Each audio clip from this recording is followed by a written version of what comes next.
I'm Patricia Hurt, publisher of the Double Mountain Chronicle. In video 1, we covered statewide resources and the training every Texas city official should know about. In this video, we're going to explain how your city government actually works. This information comes directly from the Texas Local Government Code and the Texas Municipal League's 2025 Handbook for Mayors and Council Members. Out of the 3 towns we cover, Rotan is the one we get the most questions about, so we're going to use Rotan as our example. Rotan is listed as a general law type A city. That matters because in a general law city, it can only do what state law authorizes. And the governing structure is defined by the Texas Local Government Code.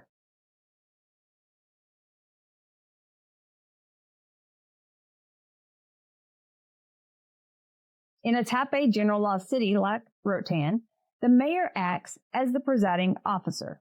State law describes the position as the city's chief executive officer. That sounds big, but it doesn't mean the mayor acts alone. It means the mayor has a duty to ensure city laws and ordinances are carried out and to oversee city officers.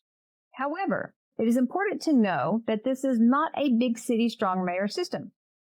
Rotan operates in what is known as a weak mayor system, where the council holds most of the governing power.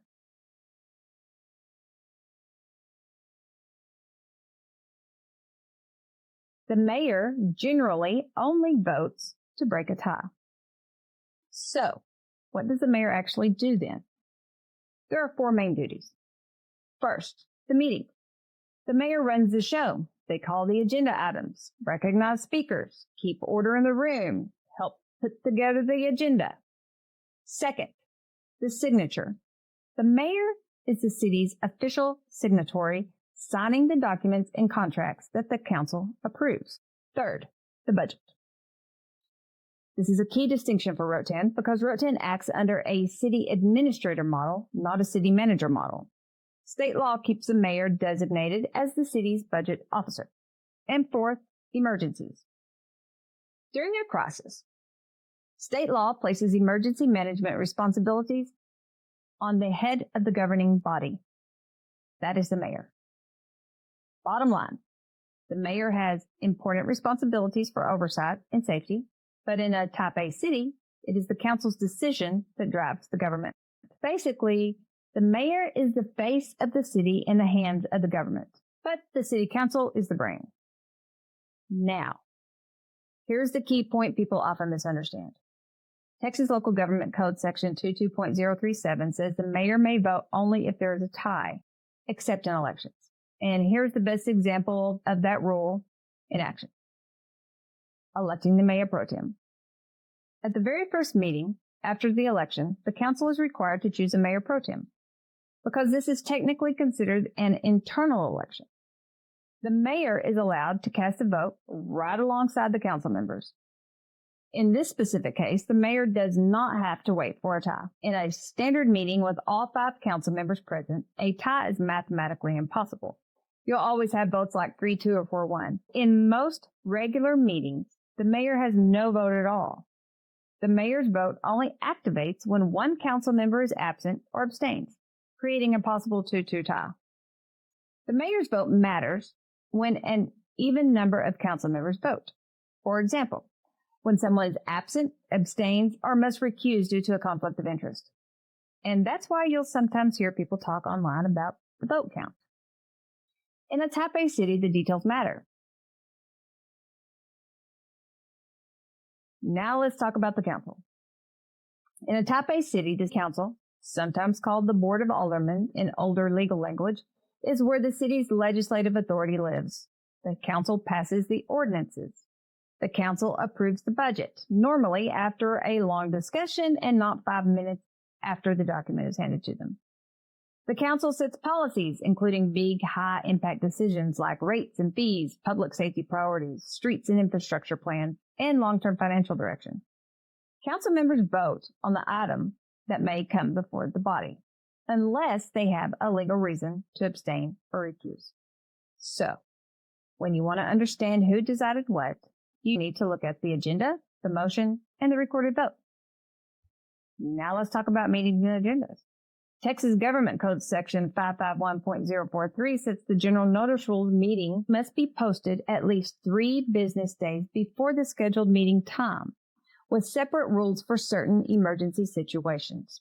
And Texas Government Code Section 551.045 allows shorter notice in an emergency or a public necessity, as long as the notice is posted for at least 1 hour before the meeting. Let's talk about the mayor pro tem, also called the president pro tempore. State law requires the council to elect 1 alderman to serve as the mayor pro tem, and that must be renewed every year. It's a council member chosen to preside when the mayor is absent or unable to serve.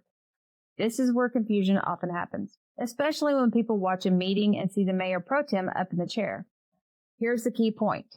According to the Texas Municipal League's 2025 Handbook for Mayor and Council Members, the mayor pro tem retains the right to vote on all matters before the council while performing the duties of the mayor.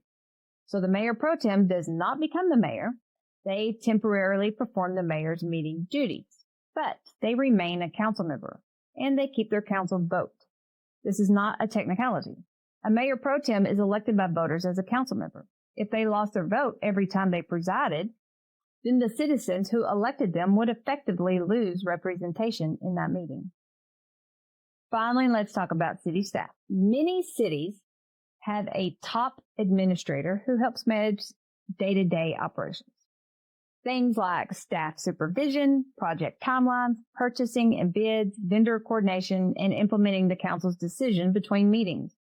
Depending on the city, that position might be called city administrator, city manager, or another title set by local policy. But here's the governance point that matters. The administrator is not an elected official. They do not vote. They do not pass ordinances, and they do not have authority over elected officials. City staff carry out the city's work. The council sets policy and direction in the public meetings, and the mayor presides over those meetings and carries out duties set by the law. In Rotan, the position held by Carla Marcus is that of city administrator. Type A general law cities can appoint such a role by council without needing a public election. Adopting a true council manager form with a statutory city manager to be chief executive requires voter approval via a petition-driven election under Local Government Code Chapter 25. And no such election has been documented in Rotan's history that we have found. The Texas Municipal League Directory lists Marcus, formerly Thornton, as city manager. That appears to be an incorrect listing, and it likely comes from the common habit of using city manager and city administrator interchangeably. In Rotan, the position is city administrator, not city manager. If citizens want the directory corrected, they can contact TML at database@tml.org. And if you want to verify the correct title, you can submit a public information request for the ordinance that created the position and the appointment documentation. If you take only one thing from this video, let it be this. In Rotan's form of city government, the council votes, and that is where the real governing power is. Rotan is a type A general law city that has a weak mayor system and has a city administrator, not a city manager. Understanding these roles matters because it affects every decision that impacts your life in Rotan, from city water rates to road repairs to public safety. In our next video, we'll explain something even more important: why Rotan City Council elections are different than most Texas cities, and what that means when a council seat becomes vacant. All of this information is available at the Texas Municipal League website, tml.org, and in the Texas Local Government Code. We'll provide the links in the description below. This is Patricia Hurt, publisher of the Double Mountain Chronicle. Thank you for letting us earn your trust.